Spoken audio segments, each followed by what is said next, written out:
Kenyans are facing the threat of preventable blindness, with cataracts still the leading cause. Rising cases of type 2 diabetes in countries such as South Africa, Kenya, Ghana, and Burkina Faso are worsening the problem, especially among people in their middle years. Now, as part of Eyecare Awareness Month, the Right to Sight Trust is carrying out hundreds of free cataract surgeries to restore vision and dignity.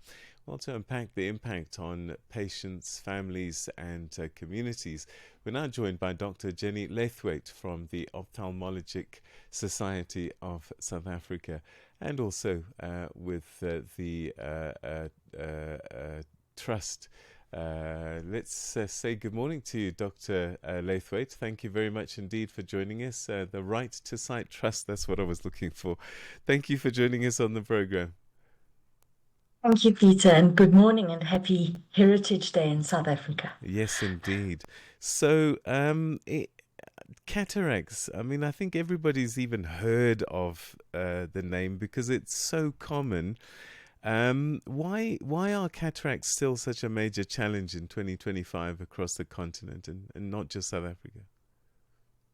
So, cataracts, as most people will know, is that all of us, if we live long enough, are going to develop cataracts. So as we have more aging populations, as we have people developing illnesses like diabetes more commonly, so specifically with changes in diet and changes in lifestyle, there definitely is an increase in cataracts developing earlier amongst populations. Cataract surgery is a comparatively simple operation, but it does require a certain degree of infrastructure, funding, professional ability, and also some consumable products in order to be able to conduct it well and to be able to provide vision back to patients who've lost it from cataracts. So, what is a cataract? Maybe I should have started there. So inside your eye, you have a lens, which is like a transparent piece of glass that focuses the light as it enters your eye and falls on the retina at the back of your eye. And as we age, that lens changes and starts to become more misty, so that a patient with a cataract would describe that they see as if they're looking through a dirty window. They might keep on cleaning their glasses if they wear glasses, thinking that that's the problem. And later on, you might see those elderly people who've got that kind of whitish grey spot in the middle of their pupil, which is an advanced cataract. So cataract can cause blindness, but it causes a lot of visual impairment before then. So to fix it, what do you do? Do you just cut away the stuff on the top of the lens, or what happens? Yes, so it's a very delicate procedure. The patient's under anesthetic, usually just a local anesthetic, not a general anesthetic. And we clean out, we open the front membrane of the lens and we wash out that misty, cloudy cataract material. And then we implant a new artificial lens inside the patient's eye that is usually measured to be the right size for the patient's eye to give them excellent vision, and that should restore the clarity that they had before, and it should last for their whole life. One doesn't need to replace that lens again. They say that prevention is better than cure.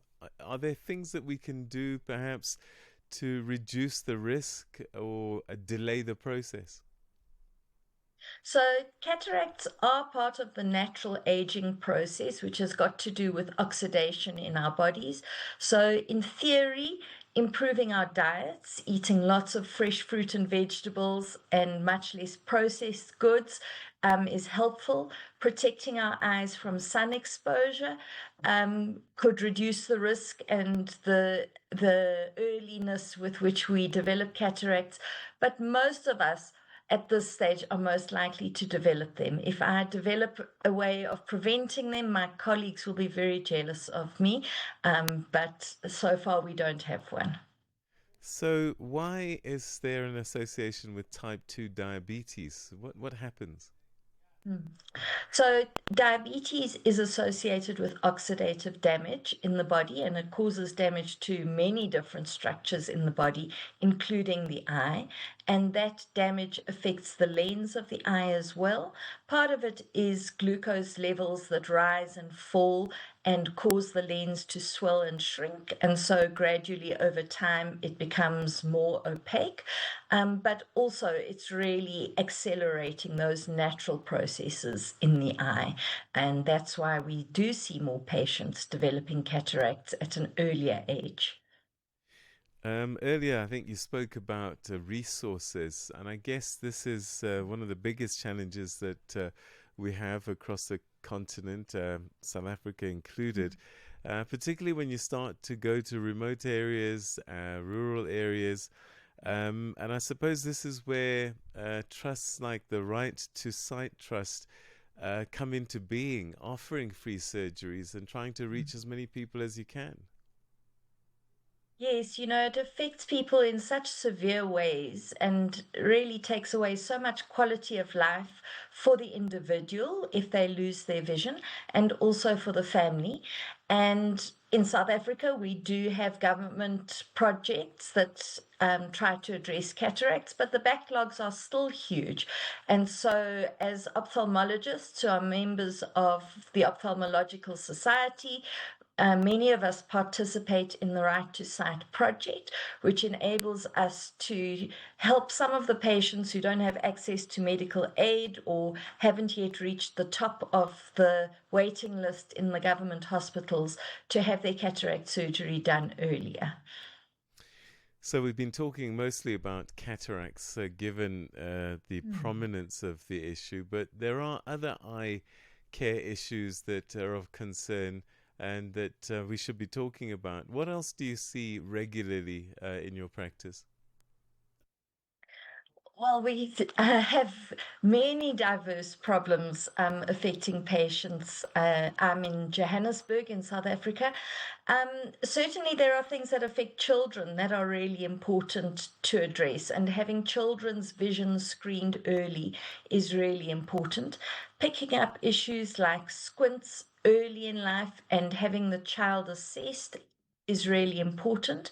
And increasingly, we're finding that treating things like short sightedness in children, it's really important to address those issues early, especially with children spending much more time doing close up work or working on screens. We know that there's a higher prevalence of short sightedness or myopia developing amongst those children. I have to confess, I mean, I'm short sighted, and I remember growing up in England, there was a program where every child got tested at school. And then they found out that Yes. I needed glasses. I was shocked that I could suddenly see. Kids don't Mhm. know how much they should be seeing if you don't know, right? Exactly, and that's the thing, and it is a wonderful thing, especially for a short-sighted child. You don't usually need to fight with them to get them to wear their glasses. It's such an amazing experience when they suddenly see the whole world around them. We talked about the diet for cataracts. Is there something we can do for eye health generally? I think for children and for all of us who do a lot of work at our desks and looking at computers, one of the most useful things to follow is what we call the 20-20-20 rule. Focusing up close puts quite a strain on our eyes.